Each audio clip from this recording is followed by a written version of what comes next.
Friends, welcome to Maruti academy. હું છું જામલિયા વિશાલ. મિત્રો, આજકાલ કોમ્પિટિશનનો દોર ચાલે છે.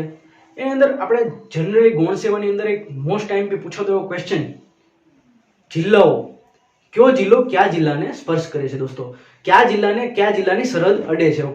તો દોસ્તો, આમાં ઘણા બધા વિદ્યાર્થી મિત્રોને એવું કન્ફ્યુઝન થતું હોય કે સર કયા જિલ્લાને કયો જિલ્લો ટચ કરે છે, કે ઘણી વાર કન્ફ્યુઝન થઈ જતું હોય ભાઈ આ જિલ્લાને આ જિલ્લો અડતો તો કે નહોતો અડતો. તો એના માટે આજે આપણે ટ્રીક શીખવાની છે દોસ્તો, કે કયા જિલ્લાને કઈ રીતે કયો જિલ્લો ટચ કરે છે દોસ્તો.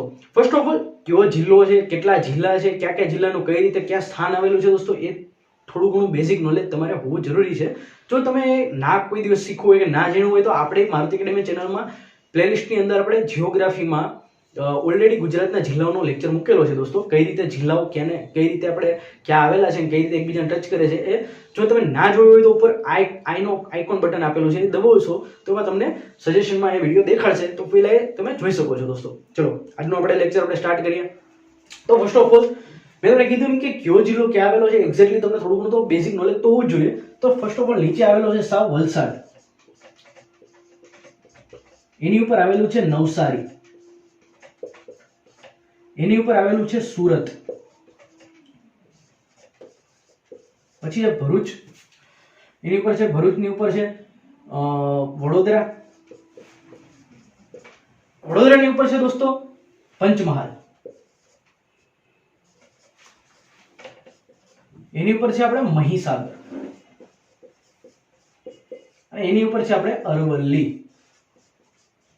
ઓકે, હવે વલસાડ નવસારી ની આજુબાજુ તમને ખબર હશે નાનો એવો જિલ્લો આવેલો છે, કયો છે તો કે ડાંગ.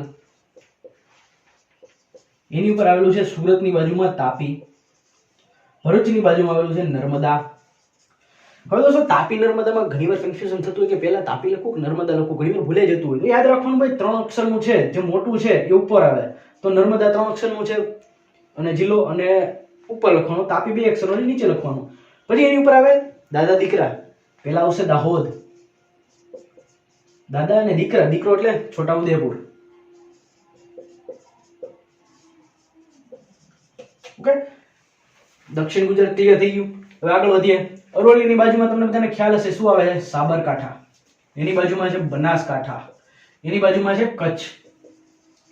હવે કચ્છમાં મેં તમને જો પેલો વિડીયો ના જોયો હોય તમે જિલ્લાઓનો તો જોઈ લેજો. કચ્છમાં તમે શીખવાડ્યું હતું બા પા સુમો, એટલે બનાસકાંઠા, સાબરકાંઠા, પાટણ અને મોરબી એ શું છે તો કોઈ કચ્છની આજુબાજુમાં સ્પર્શતા જિલ્લાઓ છે. તો આપણે બા લખી નાખ્યો છે, પા તો કે પાટણ, બા પા સુરેન્દ્રનગર, અને ચોથું છે મોરબી. ઓકે, પાછા આ સાઈડ આવી જઈએ તો સાબરકાંઠાની નીચે આવ્યું છે ગાંધીનગર. ઓકે, અને ગાંધીનગર, બનાસકાંઠા, પાટણની વચ્ચે આવેલું છે મહેસાણા.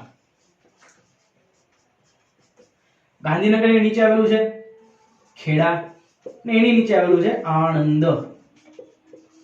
પછી મહેસાણા, ગાંધીનગર, ખેડા દેખાય તો અમદાવાદ ઓબ્વિયસ તમને દેખાવું જ જોઈએ.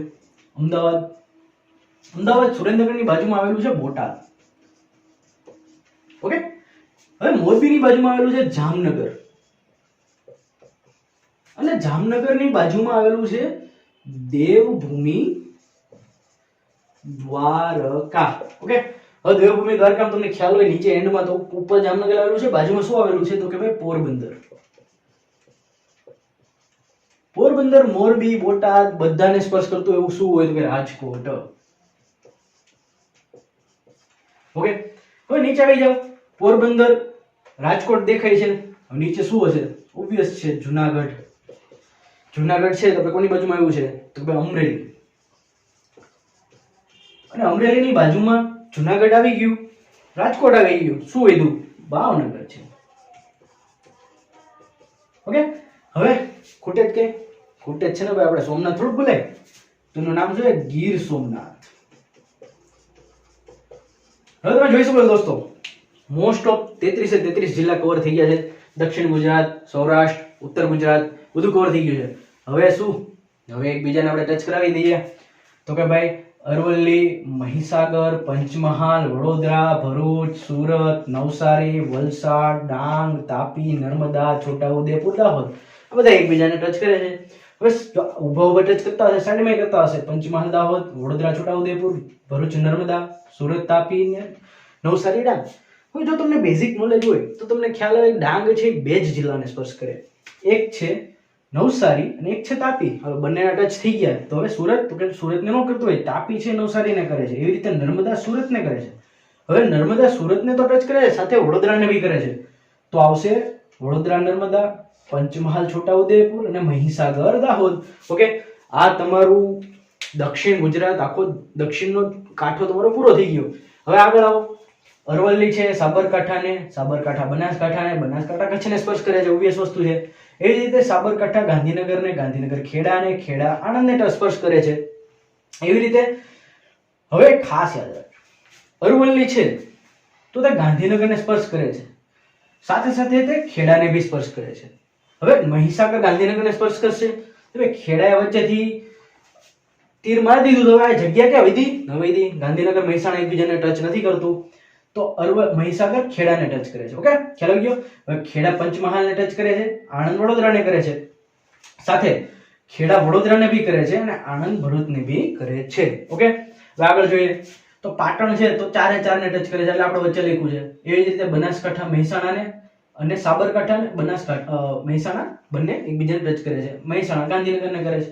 હવે અમદાવાદ આવ્યું તો અમદાવાદને બોટાદ એ કરે, મહેસાણા ટચ કરે છે, ગાંધીનગર એ કરે છે, ખેડા બી કરે છે, આણંદ બી કરે છે અને ભાવનગર બી કરે છે. ઓકે, ખ્યાલ આવી ગયો.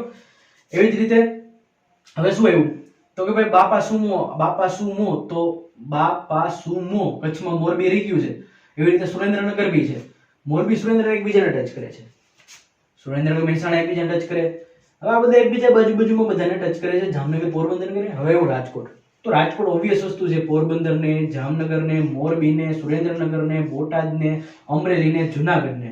ઓકે, હવે પોરબંદરને, જુનાગઢ એકબીજાને બી ટચ કરે છે. એવી રીતે ગીર સોમનાથ છે, જુનાગઢ અમરેલી બંનેને ટચ કરે છે અને જુનાગઢ અમરેલી એકબીજાને કરે છે ટચ. અમરેલીમાં બીજું કયું એવું તો કે ભાઈ જુનાગઢ આવી ગયું, રાજકોટ આવી ગયું, ભાવનગર અને ઓબ્વિયસ છે બોટાદ. તો બોટાદ ને ભાવનગર, ભાઈ બોટાદ બનાવવામાંથી ભાવનગરમાંથી જ બનાવવામાં આવ્યું છે, તો ભાવનગરને ટચ કરતું જોઈએ, ઓબ્વિયસ વસ્તુ છે.